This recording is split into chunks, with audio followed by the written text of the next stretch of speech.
Hello health seekers, Inga from Health Origins here. So today I'm going to show you how to make a beneficial tea from fenugreek seed that I've found in my cupboard. So I bought these ages ago and I've kind of never used them, and I was researching online what I could do with them, and I found an article about fenugreek tea which I've made, which has apparently got lots of benefits, and we're going to talk about these in a bit. But first, let's make the tea.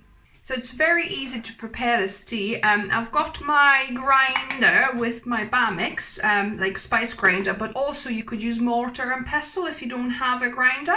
You could probably use your food processor would be probably too big for this amount, but you could do maybe a blender, and that might work. You basically want to crush these fenugreek seeds a little bit. So I've got 6 teaspoons here, which would be about 3 cups worth. So I'm just gonna put them in my spice grinder and slightly grind them up.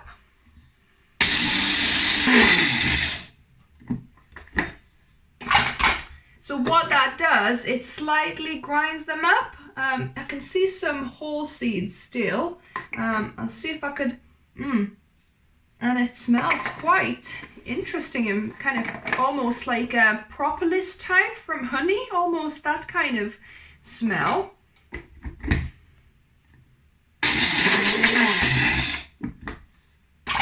So yeah, so you don't need necessarily a whole powder, just to break them up slightly. Because what that will do, the actual active, elements within the seeds will be easier accessible, to get into your tea with the boiling water. So I'm gonna just pour, I'll do half of the mixture into my, actually I'll make a slightly stronger tea here. So so you'd need about 3 to a bit cups of boiling water on here. So what you want about a teaspoon to teaspoons per cup, then obviously ground up a bit. So I've got freshly boiled water here. So about 3 to 4 cups worth here. So I'm gonna just pour it all water. It was about 700 ml here, and I'm gonna let this steep now for 3 minutes, after which time we'll be ready to drink our fenugreek tea. So it's been 3 minutes now, and I'm gonna just agitate this a bit. I'm gonna pour a cup of tea. I like going up and down a couple of times just to make sure it kind of mixes it well.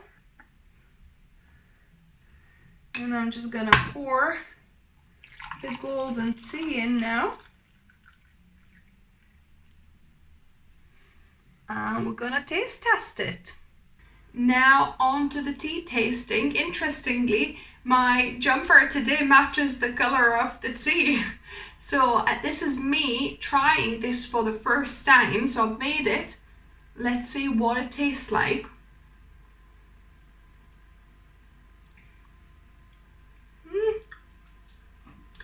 Interesting. It's kind of like,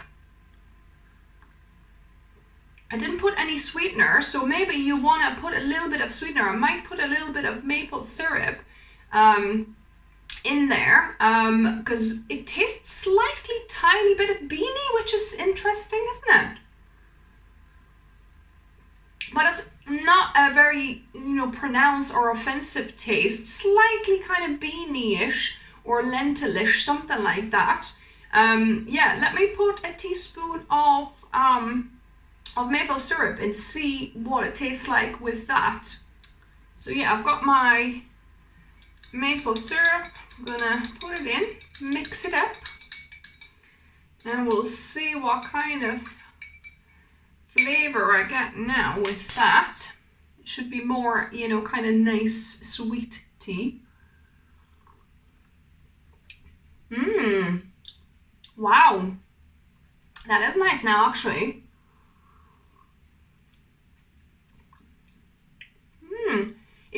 kind of more of maple syrup, or almost like similar to dandelion root tea. In a bit, it tastes a bit like waffles. Not as much as dandelion tea. I think dandelion tea tastes exactly, you know, like roasted, slightly roasted dandelion root tea. Tastes like, you know, waffles that you get, you know, for like cones, for like ice cream and stuff. So this tiny bit reminds me of that. Yeah, but definitely nice with a bit of maple syrup, or, you know, if you're not vegan, you can use a bit of honey, or maybe vegan honey as well, you could try. But yeah, so that's a thumbs up for, you know, for the taste. So it's actually, you know, pretty pleasant tea wise. But now the most important part, let's discuss the benefits. So this is me saying a disclaimer. I'm not, you know, kind of claiming any medical you know, claims to heal you or anything like that. This is just me sharing my knowledge, what I've read on an online article. There were 11 benefits possibly from you know, drinking fenugreek tea. So I'm going to just quickly go through them. So number one is it might help with heart health because it lowers the levels of cholesterol, which is good news from my mum because her cholesterol is really high. I mean, the main thing she should do is switch to a plant-based diet, whole food plant-based diet. So, you know, because that does not have any cholesterol, as the only foods that have cholesterol are animal products. So yeah, that's number one that you should do if you have high cholesterol. But apparently this fenugreek tea might help lower your levels of cholesterol too. So that's number one. Then number two, aids digestion. So there are some claims to say that it can aid digestion, and it's been used like this for centuries, apparently in India or some places like this. Then three, to help fight inflammation. So anti-inflammatory properties potentially. Number four, promote weight loss by inhibiting fat accumulation. So some way it might be, you know, preventing fat accumulation. So that's good news. Five, to aid diabetes treatment by lowering blood sugar levels. So I think to some soluble fiber in this, from what I've read, it might help lower blood sugar levels somehow. Then six, may reduce the risk of Alzheimer's and Parkinson's by reducing aluminum toxicity. So that's good news because, you know, if we are being sprayed with all these chemicals, and also chemicals in our soils, you know, and on our fruits and veggies that obviously settle from spraying and things like that, then that would be helpful. Number seven, may enhance male sexual health by increasing testosterone levels. So that's good news for male viewers, and obviously their second halves as well. Then eight, increase breast milk production. So it would be helpful if you're breastfeeding. Number nine, may offer respiratory relief. So for asthma sufferers, for example.